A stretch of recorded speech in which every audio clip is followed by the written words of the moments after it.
Por favor, pasen adelante. Esto tiene, sí, queridos amigos, en orden de elecciones que va a haber, primero va Juan Pablo Chamón, de Bolivia, segundo el diputado Tommy Zambrano, de Honduras, y luego Fabricio Alvarado, de Costa Rica. Ya me voy a sentar con ustedes, queridos amigos, pero yo quería dar estas palabras de pie. Para comenzar, yo estoy muy agradecido con mis compañeros de la Fundación Disenso y del Foro Madrid por haberme dado la oportunidad de venir a Paraguay y pagar una deuda que tengo con Paraguay. ¿De qué se trata? En el año 2010, principios 2011, cuando yo estaba en la cárcel, en el tristemente célebre Helicoide, en unos sótanos donde no hay luz del día, con celdas de 2 metros por 2 metros, la situación parecía realmente perdida. Yo me imaginaba pasar 10, 20 años en la cárcel. Hasta que mi esposa me informa que el Congreso del Paraguay había emitido una resolución condenando al régimen de Maduro y exigiendo mi libertad.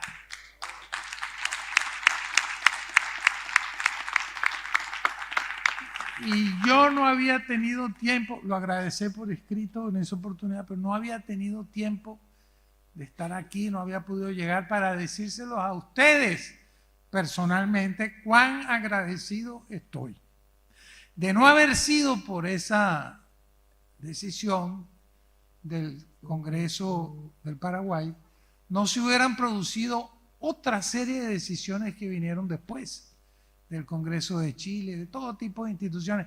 Pero Paraguay fue el primer país, el primer Congreso, y yo por eso les agradezco, y es una demostración de cómo es un país que defiende principios y valores. Así que muchas gracias.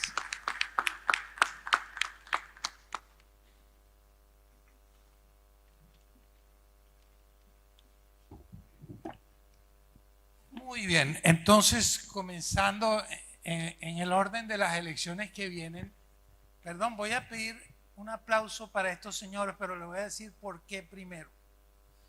Porque luchar contra el Foro de Sao Paulo es un gran riesgo personal.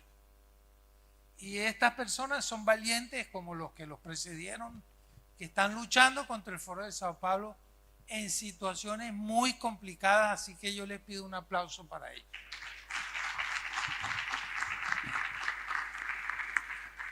Juan Pablo Chamón es un extraordinario analista boliviano, director ejecutivo de Libera Bolivia. Fue becario del programa Nueva Cultura de la Universidad de los Andes de Chile.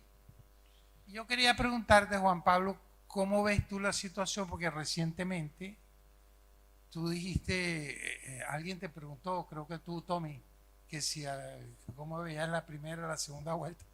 Y tú dijiste, yo no sé si va a haber primera vuelta en Bolivia. Entonces, por favor, explícanos cómo ves la situación. Gracias, Alejandro, y muy agradecido con el Foro Madrid por la invitación y la oportunidad para hablar sobre Bolivia. Soy consciente que se sabe muy poco de lo que sucede en Bolivia y que es necesario explicar algo fundamental. Bolivia ya no es un estado fallido, sino actualmente es el nodo de organizaciones criminales y de los enemigos de Occidente. Es decir, el Estado ha sido tomado por un conjunto de organizaciones que lo único que quieren es permanecer en el poder con el fin no solo de destrozar la sociedad boliviana, de destruir los cimientos que ya están sumamente destrozados, sino de establecer en el centro de Sudamérica un espacio de penetración de la criminalidad en los países que están a su alrededor y así llegar al resto. Me parece sumamente importante tomar conciencia que nosotros sufrimos hace más de 20 años un proyecto político de poder que lo inició Evo Morales, que ha tenido como finalidad realizar algo: destrozar la poca institucionalidad que teníamos antes, establecer una suerte de programa de destrucción de la economía, porque el socialismo no produce progreso, el socialismo destroza economías y ellos lo saben muy bien. Lastimosamente hay analistas y vamos a ver a gente que dice que el modelo económico de Evo Morales falló. Eso es mentira. El modelo económico de Evo Morales fue exitoso. Está logrando lo que habían planificado, que es centralizar el poder, nacionalizar todos los recursos estratégicos de la economía boliviana y, por último, llevar a la población a niveles de pobreza tan extremos que terminen siendo dependientes del poder político. Y eso es lo que hoy en día está sucediendo. Hoy el boliviano promedio tarda 10, 12 horas en cargar combustible a su vehículo. Hoy el boliviano promedio solamente puede comprar 1 litro de aceite por familia. Hoy el boliviano promedio no puede comprar dólares porque semanalmente la moneda se va devaluando en un 5, 10, 15, 20%. Solamente en el último año la moneda boliviana se ha devaluado en un 100% y el boliviano sufre una inflación de más del 25%, calculando que va a llegar a 35 o 40% hacia fin de año. Todo eso lo podemos observar con una cosa que tiene mucha relación con lo que me preguntabas. Llegaremos a las elecciones que tenemos el 17 de agosto. En este preciso momento y solamente en los últimos 3 días, las fuerzas de Evo Morales, que son criminales, han asesinado a 5 policías. Solamente en los últimos 3 días. Y si nosotros vemos esta realidad con los ojos de comprender efectivamente qué es lo que está detrás del poder del socialismo del siglo XXI, es que nos vamos a dar cuenta de que esto no es casual. Efectivamente, podemos ver desde afuera que las distintas facciones del movimiento al socialismo, el partido de Evo Morales, están divididas. Pero yo no creo que sus jefes, aquellos que mandan, es decir, Rusia, China, Irán, estén divididos respecto a lo que quieren sobre Bolivia. Entonces, no podemos confundirnos cuando vemos que Luis Arce enfrenta a Evo Morales y creemos que son algo distinto. Tampoco que Andrónico Rodríguez, el actual presidente del Senado, es algo distinto a Evo Morales. Evo es Andrónico, Andrónico es Evo, Arce es Evo. Todos son exactamente el mismo proyecto de poder. ¿Y qué está sucediendo en este preciso momento? ¿Y por qué han sido asesinados 5 policías? Porque Evo Morales quiere estar a toda costa en la papeleta. Lo que él desea es ser candidato, apoyado por una suerte y una serie de analistas que piden que lo dejen competir, porque deberían estar todos en igualdad de condiciones, pero se olvidan de que Evo Morales es un criminal. Es un criminal que ha pisoteado la constitución política del Estado que él mismo creó. Evo Morales es un criminal que además ha cometido delitos innombrables en contra de niñas en Bolivia. Evo Morales es un criminal que está inserto en toda la lógica criminal que sostiene lo que hoy sucede en Bolivia. La penetración del crimen organizado no es menor. El sostenimiento también de los enemigos de Occidente en nuestro país es algo que tiene que llamar la atención. La posesión, por ejemplo, y el manejo de Rusia del litio y otros espacios estratégicos como el uranio, los acuerdos militares que Bolivia tiene con Irán y la minería del oro que maneja China, hacen que todo esto confluya en un escenario muy complejo que puede llegar a explotar en cualquier momento en una guerra civil. Dios quiera que eso no suceda, pero se entiende que en este momento y con todas estas condiciones, lógicamente que el boliviano no apoya más lo que sucede en el país. Lógicamente que el boliviano común no sostiene más esa lógica de apoyar al socialismo del siglo XXI y al proyecto político que fundó Evo Morales. El boliviano común ya no lo apoya más, ya no lo sostiene. Pero, con tal de sostener el poder, puede llegar a suceder cualquier cosa y es importante estar atentos y así a todo este contexto porque sé que no se sabe mucho de Bolivia, pero sí es importante entender de que el llamado de la defensa de, obviamente, de lo que, no de la institucionalidad que ya no existe, sino la defensa del boliviano como tal, del boliviano común que trabaja, que se levanta, que es muy amable, que está preocupado por su país, pero que también está empezando a pensar en emigrar, es que si no estamos atentos a esto va a reventar una nueva bomba en América Latina y no deberíamos poder decir que no lo hemos visto. A ver, Juan Pablo, quizás nos puede servir a los demás de otros países que tú nos ilustres un poco sobre lo siguiente. Es evidente que todo lo que tú dices es cierto. Entonces viene la gran pregunta, una pregunta que se aplica a varios países de la región.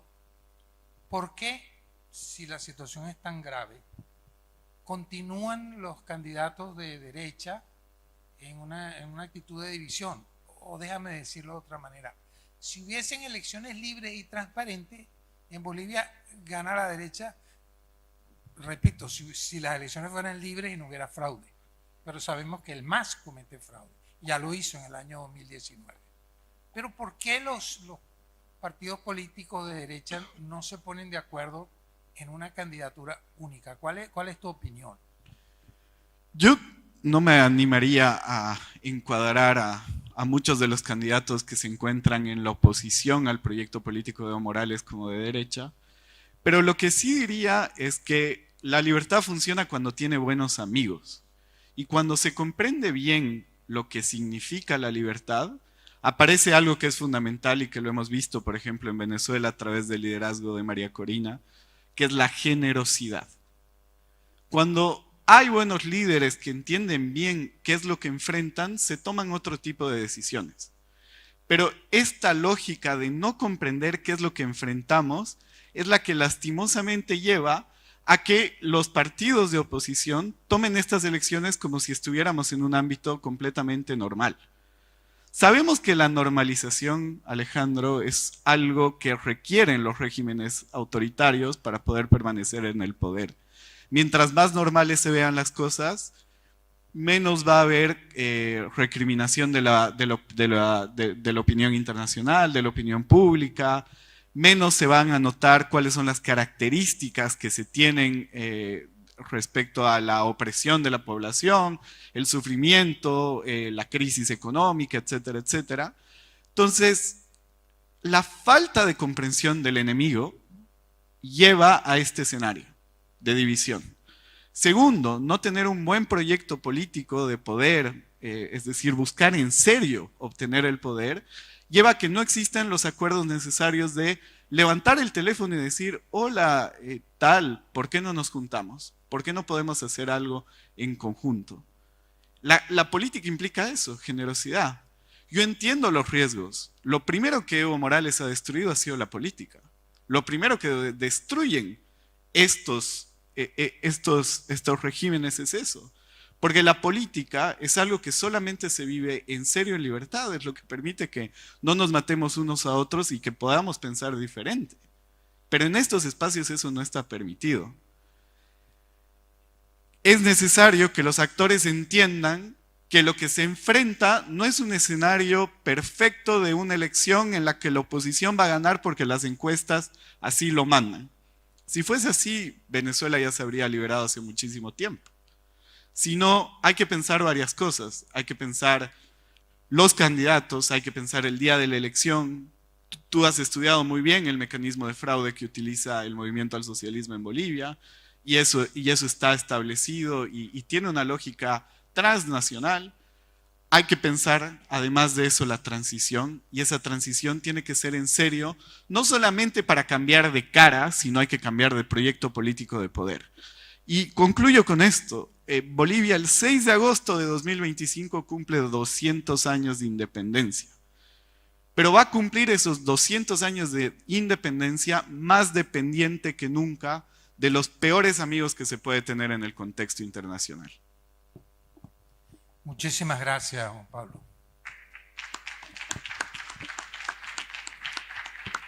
Bueno, tengo el gusto de presentarles de Honduras a mi amigo Tomás Zambrano, que allá en Honduras todo el mundo le dice Tommy, así que te vamos a decir Tommy.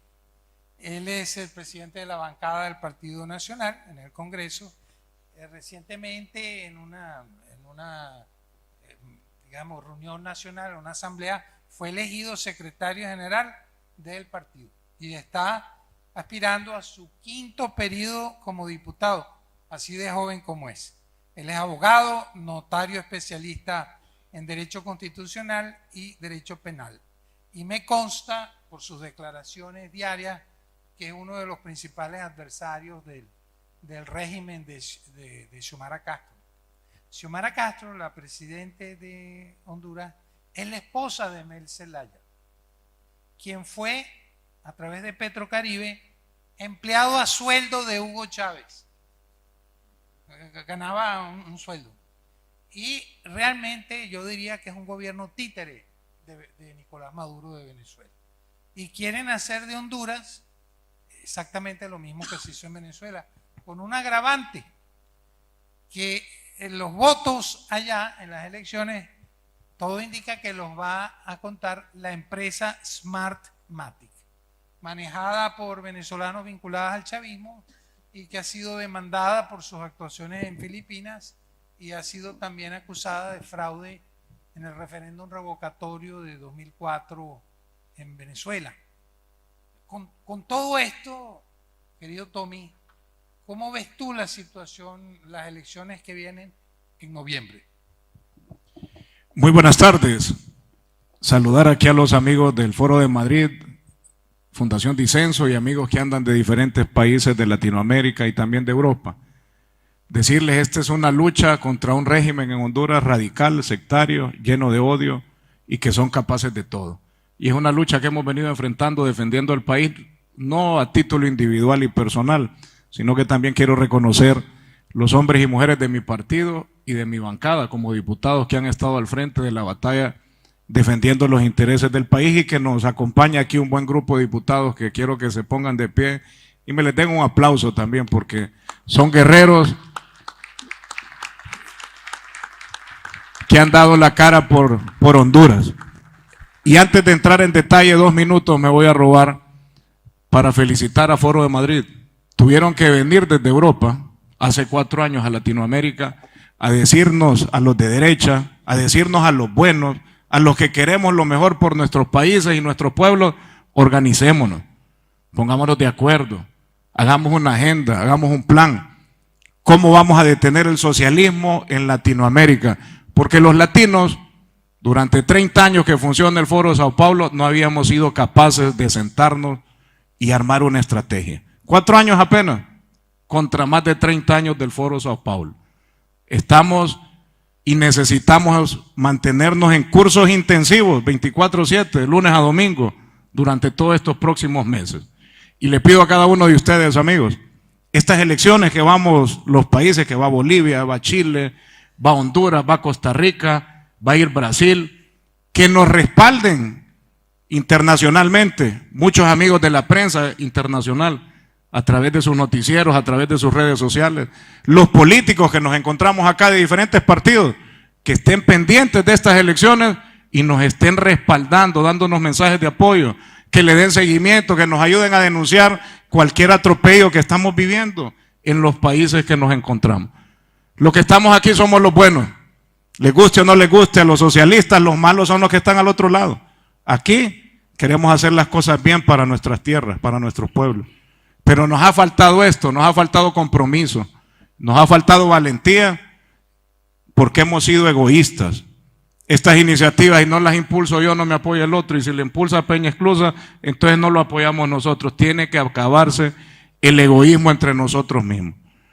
Somos pro vida, somos pro familia, y ahí le pongo un ejemplo, lo que hace falta a la organización de estos partidos, de nosotros como políticos y defensores de la vida. ¿Cuántos pro vida y familia hay aquí? Levánteme la mano. Y mire un ejemplo de lo desorganizado que estamos estos grupos que apoyamos la vida y la familia, la democracia y las libertades.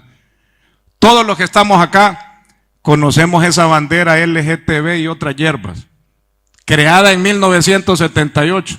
Esa bandera la miramos ondear en presidenciales, en casas presidenciales, en edificios, en centros comerciales, tienen un mes especial para ellos, y la miramos con nuestros hijos cuando andamos en la calle, en los centros comerciales. ¿Todo el mundo la conoce? Y ahora les pregunto a ustedes, ¿conocen ustedes una bandera pro vida y familia internacional que sea conocida por todos los que estamos acá? Levánteme la mano, ¿quién la conoce? Mire, ven, nadie. Esos son los retos que tenemos. Los de la izquierda son capaces de impulsar leyes y de aprobarla en todos los congresos donde está gobernando la izquierda. Y la derecha no somos capaces a veces ni de aprobarla en nuestros mismos congresos, mucho menos llegar a otros congresos a querer impulsar estas iniciativas. Con Fabricio hemos estado en estos retos ya por varios años. No es fácil, hay obstáculos, hay barreras y no hay compromiso. Así que hoy les pido, vayámonos con más compromiso del que llegamos el día de ayer aquí al Foro de Madrid. Nosotros en Honduras nos encontramos en elecciones dentro de 5 meses, 16 días.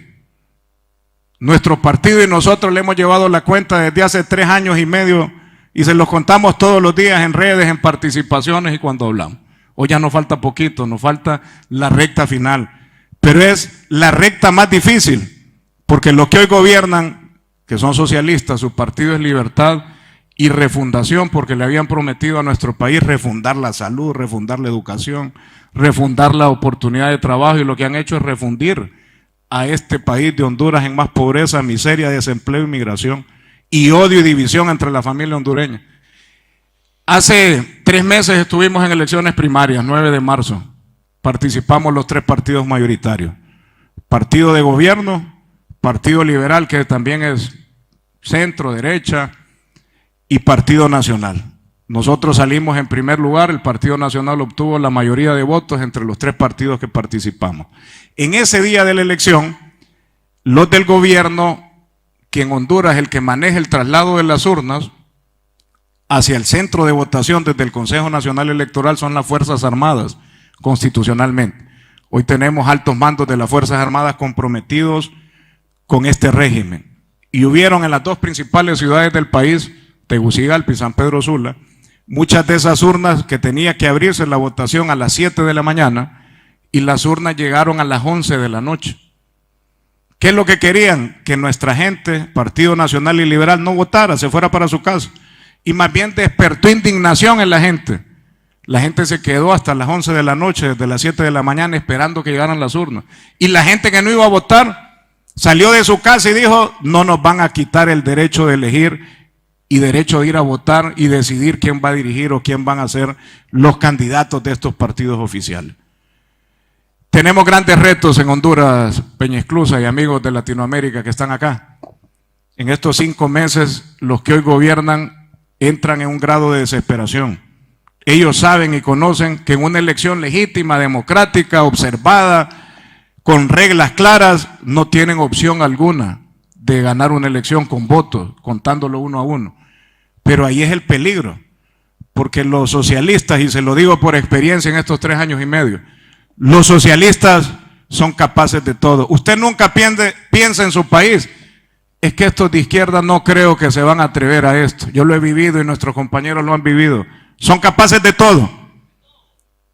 No respetan a nadie, no respetan ley, no respetan constitución. Ellos tienen en Honduras el Congreso a la fuerza. Manejan el Congreso Nacional sin votos porque fueron impuestos a patadas en una directiva hace 3 años y medio. Tienen la Procuraduría, tienen el fiscal, las Fuerzas Armadas, policía. La única arma que nosotros tenemos es en el Consejo Nacional Electoral, que hay 2 miembros de 3 de la oposición, Partido Liberal y Partido Nacional. La reflexión es construir lo que tú le preguntabas a Chamón. Construir esas alianzas entre los partidos de oposición para defendernos en las instituciones donde tenemos mayoría. Construir que esas decisiones transparenten el proceso, que en esas decisiones se van a contar los votos y que esa empresa, esperamos y tenemos que auditar desde la instalación, durante y después del proceso, no nos vaya a jugar a realizar un fraude que perderíamos en el país. Honduras, tenemos la última bala de plata el 30 de noviembre para darle de manera certera a esas ovejas y esos lobos disfrazados de oveja que llegaron al país. La última bala de plata, porque estamos conscientes que en Honduras los que hoy gobiernan ganan esta próxima elección, se acaba el sueño, el futuro, las aspiraciones y las metas de nuestros jóvenes y niños en el país. Porque lo que les va a tocar, como le pasó en Venezuela, más de 10 millones de venezolanos que fueron al exilio, como le ha pasado a Cuba, como le pasa a los de Nicaragua, como pasa en otros países, que la única alternativa es salir de sus fronteras. Eso no lo queremos en Honduras. Y vamos a luchar hasta el final con nuestros compañeros, con el pueblo hondureño, para defender nuestro país. Ya los vientos de libertad empezaron a soplar fuertes en América.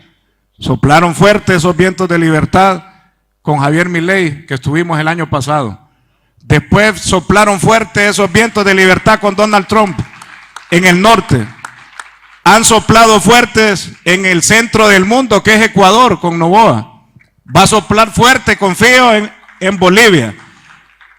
Y donde más fuerte va a soplar esos vientos de libertad, porque los que estamos acá somos libertadores de nuestro pueblo, va a ser en el corazón de América, que se llama la bella Honduras. Así que muchas gracias. Bueno, muchas gracias por tus palabras muy esperanzadoras, Tommy. Bueno, finalmente le toca el turno a la próxima elección, que sería después de Honduras en Costa Rica. Le corresponde el turno a Fabricio Alvarado. Él es candidato a la presidencia, para que sepan, y no es la primera vez. Es presidente del partido Nueva República, es diputado y jefe de su bancada, ha sido candidato presidencial 2 veces en Costa Rica y va a ser candidato en el 2026. Y es muy interesante que él mantiene un discurso en contra de la Agenda 2030, la ideología de género, etcétera. Y voy a decir algo que no te esperas, que me consta que además él es un muy buen cantante y autor, para que sepa. Así que felicitaciones. Gracias. Me gustaría que nos hablaras un poco cómo ves la situación para las elecciones desde la siguiente perspectiva. Costa Rica ha sido víctima de una variante diferente. Por ejemplo, el caso de Evo Morales, Foro de Sao Paulo, y caso de Mel Zelaya en Honduras. En Costa Rica han sido víctimas de un ataque de la globalización. Es decir, desde la Comisión Interamericana de Derechos Humanos y de otras instituciones han querido imponerle a ellos una agenda progresista de la cual Fabricio se ha opuesto. ¿Por qué no nos hablas un poco de eso? Sí, para poner en contexto a todos ustedes y a todos los que nos están viendo también. Bueno, en primer lugar, agradecer esta oportunidad, ser parte del Foro Madrid. Realmente es un privilegio, pero también es un reto, porque sabemos que tenemos precisamente el desafío que hablaba Tommy, a quien conozco ya desde hace varios años, de ponernos de acuerdo, de unirnos, quienes promueven la agenda progresista, que no sé por qué se llama progresista, porque creo que no hay nada, primero porque no trae progreso a los países y segundo porque creo que no hay nada más progresista que defender la vida y la familia. Pero en ese sentido, ellos están organizados, ellos están unidos, ellos están además bien financiados y nosotros pues llevamos estamos un poquito retrasados en eso en relación a ellos. Sin embargo, creo que con el paso de los años vamos tomando fuerza, vamos tomando carácter, vamos influyendo más en los ciudadanos de nuestros países y creo que lo notamos en las reacciones de los pueblos, en las redes sociales, en las reacciones de los pueblos en los mismos procesos electorales. Ya hablaba Tommy también de algunos países donde estamos empezando a ver esperanza con los últimos procesos electorales. En el año 2018 yo fui candidato a la presidencia de la República y esa elección se vio marcada por una discusión en torno a una opinión consultiva de la Corte Interamericana de Derechos Humanos sobre el tema de la unión entre personas del mismo sexo y el matrimonio LGTB. En esa dirección, lo que sucedió en esa campaña electoral fue una polarización en Costa Rica entre quienes estaban a favor del matrimonio gay y los que estábamos en contra. Precisamente a la segunda ronda electoral. En Costa Rica existe la figura del balotaje, pasamos 2 candidatos, yo en primer lugar y el candidato de gobierno en el segundo lugar. Claramente el gobierno de turno, que siempre se disfrazó y siempre negó ser de izquierda, pues apoyó toda esta agenda, apoyó la Agenda 2030, apoyó la agenda LGTB, le sirvió de alfombra a la Corte Interamericana de Derechos Humanos y apoyó lo que decía esta opinión consultiva que nosotros siempre sostuvimos que no era vinculante. Básicamente esta opinión consultiva lo que dijo es que todos los países miembros de la OEA debían aprobar el matrimonio entre personas del mismo sexo. Como repito, esto polarizó al país, llegamos a segunda ronda y en segunda ronda se aplicaron todas las estrategias que ya conocemos de la izquierda, que ya conocemos del socialismo, y fueron los ataques personales, la campaña sucia, las mentiras, que al final pues llevaron a este partido de gobierno a ganar las elecciones y ser gobierno en 2 ocasiones consecutivas, en las cuales, como repito, sirvieron de alfombra a los organismos internacionales, promovieron la agenda pro aborto, la agenda LGTB y pues violentaron además la libertad religiosa en varias ocasiones. Eso pues creo que fue el inicio de un periodo, proceso que no termina todavía y que nos tiene a las puertas de una elección donde sin duda alguna va a ser muy importante hacerles saber a los costarricenses cuál es la opción que realmente les representa en cuanto a sus principios y valores. Hoy por hoy tenemos varios debates sobre precisamente el papel que deben jugar los gobiernos en relación a estos organismos internacionales como la OEA, como la ONU, como la Organización Mundial de la Salud. Hoy, por ejemplo, recientemente tuvimos una manifestación pública donde hablamos de lo que se está gestando en la Organización Mundial de la Salud a través del tratado pandémico.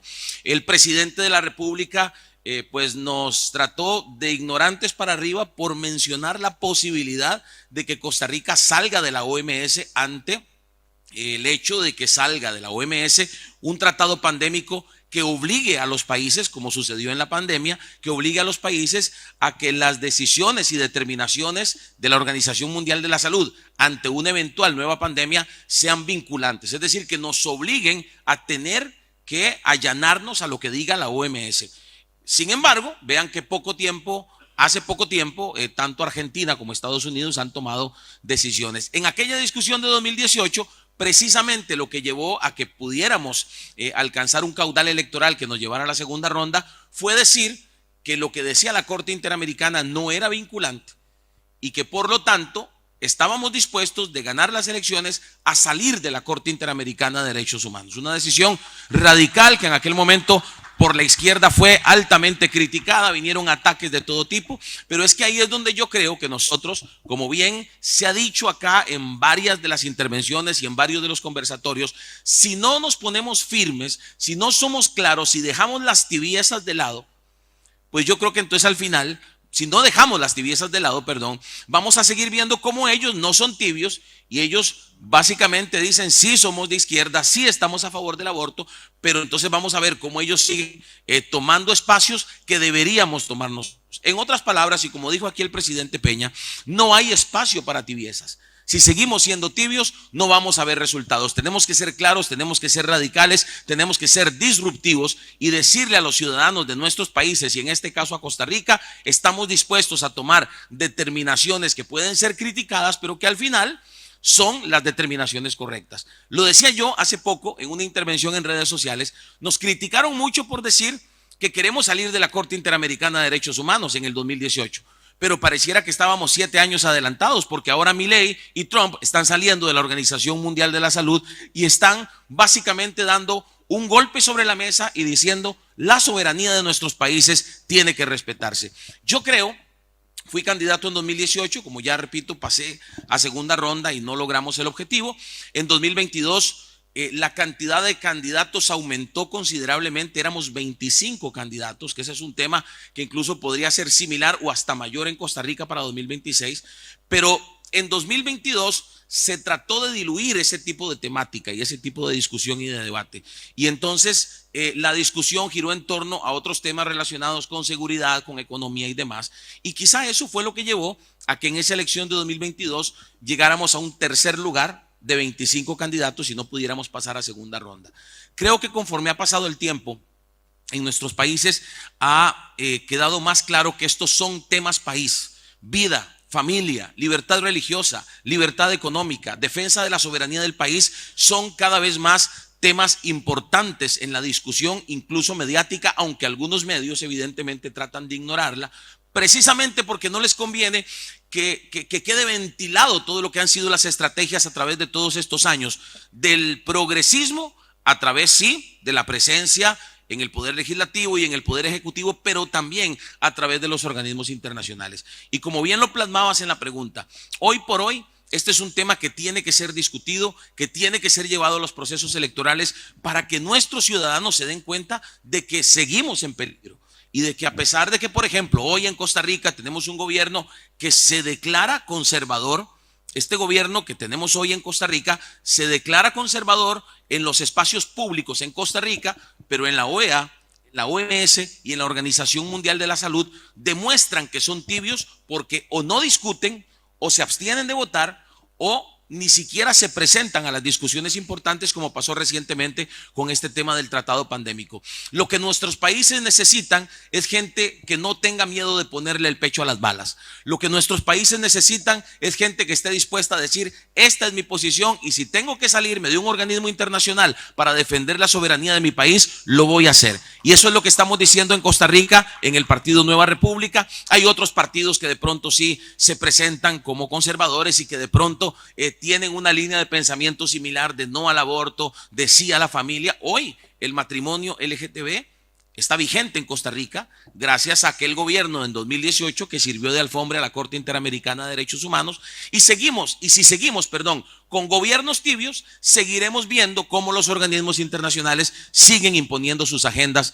en nuestros países. Así que estamos a las puertas de un proceso electoral, 7 meses, para usar la misma metodología de mi amigo Tommy, 7 meses y 18 días será el proceso electoral. No sabemos todavía cuántos candidatos a la presidencia habrá, pero sí sabemos que Nueva República es la única opción 100% conservadora y 100% soberanista que va a defender los principios y valores estando en gobierno y desde cualquier espacio público. Cierro con esto y es algo que digo en cada espacio nacional e internacional que se me permite y que Dios me abre. Las sillas en la política no estarán vacías nunca. Las sillas que no ocupemos nosotros las van a ocupar de ellos y como decía el presidente Peña, no hay espacio para la tibieza. Si no estamos del lado del bien, entonces estamos del lado del mal. Y escuché una frase también que me parece muy importante que usted y yo la repitamos, no solamente en los espacios públicos y políticos, sino también dentro de nuestras mismas casas, en nuestros mismos hogares. Soy felizmente casado, cumplo 18 años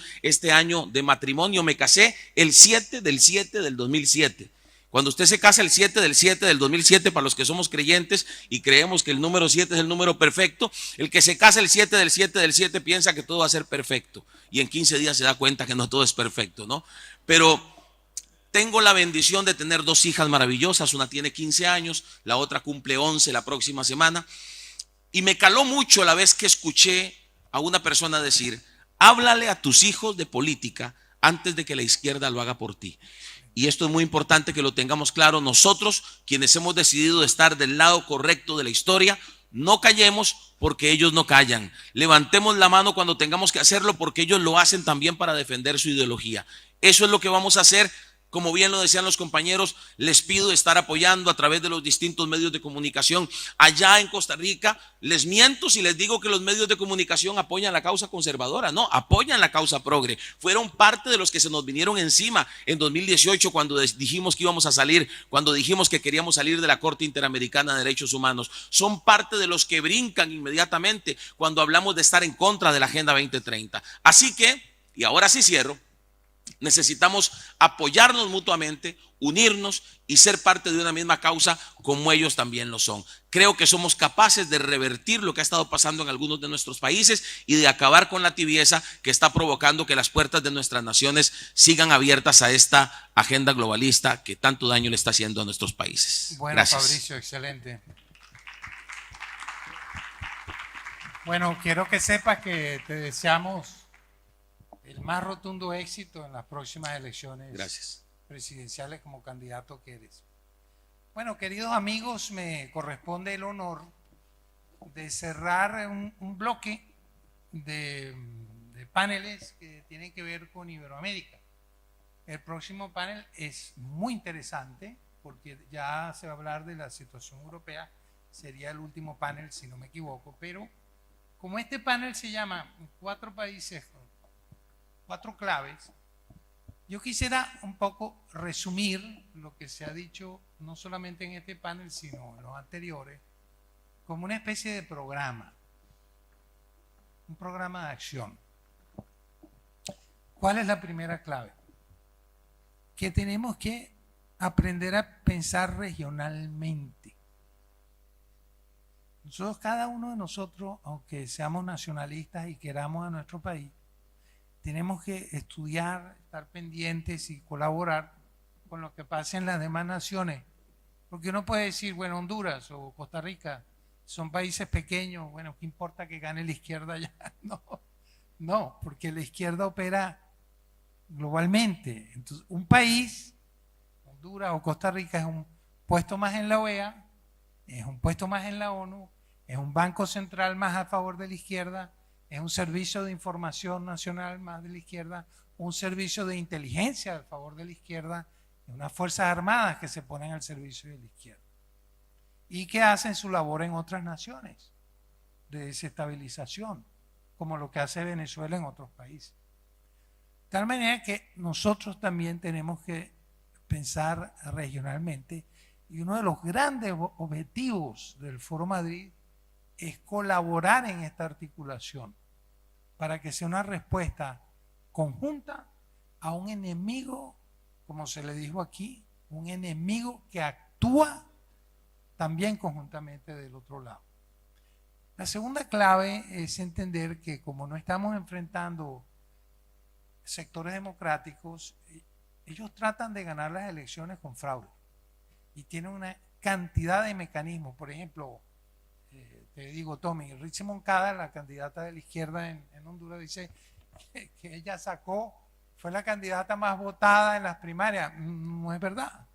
El partido más votado fue el Partido Nacional, pero como Richie fue sola en esas elecciones primarias, entonces ella como persona sacó más votos, pero el Partido Nacional la superó con creces. Esa es una mentira que va creando las condiciones para el fraude. Y Smartmatic no solamente está operando en Honduras, está operando en Brasil. No hizo las máquinas de Smartmatic, pero sí está a cargo de la transmisión. Y en la transmisión se comete fraude, como se notó en el caso de Bolivia en el año 2019. ¿Cómo enfrentar el fraude? Yo creo que Venezuela puede dar una gran lección.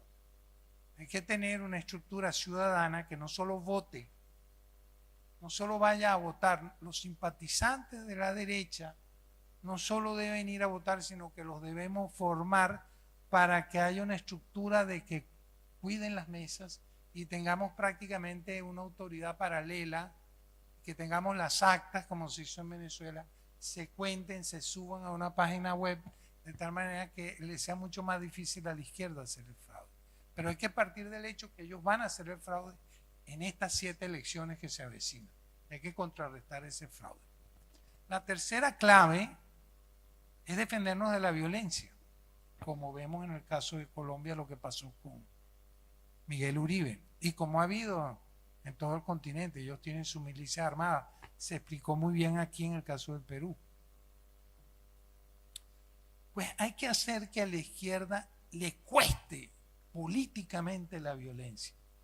Yo creo que Marco Rubio reaccionó muy bien en el momento del atentado contra Miguel Uribe, porque Marco Rubio sacó un post, antiguo tweet, un post responsabilizando moralmente a Gustavo Petro. No dijo, él es el autor intelectual, pero sí dijo, esto es producto del discurso suyo de violencia, usted es responsable. El secretario de Estado de Estados Unidos dijo eso. Y nosotros tenemos que ser capaces de señalar a la izquierda, responsabilizarla. No sabemos quiénes son los autores intelectuales, pero moralmente la izquierda es responsable de toda la violencia que hay en la región y hay que hacerlos pagar por eso. Y la cuarta clave, ¿cuál es? Bueno, se ha dicho aquí desde el presidente Santiago Peña durante estos 2 días el tema de los valores, de llegar al corazón de los pueblos. ¿Y cómo lo hacemos en un pueblo conservador como lo es el pueblo iberoamericano. Bueno, tenemos que hablar de las cosas que llegan al corazón, de la familia, del amor a la patria, de la fe, del futuro, de ser optimista, de la integración que podemos lograr como países que hablamos un mismo idioma, tenemos una misma cultura, del potencial extraordinario que tenemos como naciones hispanoamericanas y con Brasil iberoamericana. Tenemos un gran futuro. Y decía Eduardo Cadera aquí parado, tenemos una oportunidad de oro con estas 7 elecciones. Las podemos ganar todas, la de Bolivia la más difícil, Juan Pablo, pero podemos ganar siempre y cuando actuemos de manera conjunta. Tiene que ser, tenemos que participar todos en el triunfo de las elecciones que ellos van a tener. ¿Cómo? Bueno, no tengo tiempo de expresarlo en este momento, pero hay que articular. Así que con esto pues cerramos los paneles iberoamericanos y yo quisiera pues despedir a estos 3 maravillosos luchadores por la libertad y la democracia con un fortísimo aplauso de agradecimiento por lo que hacen.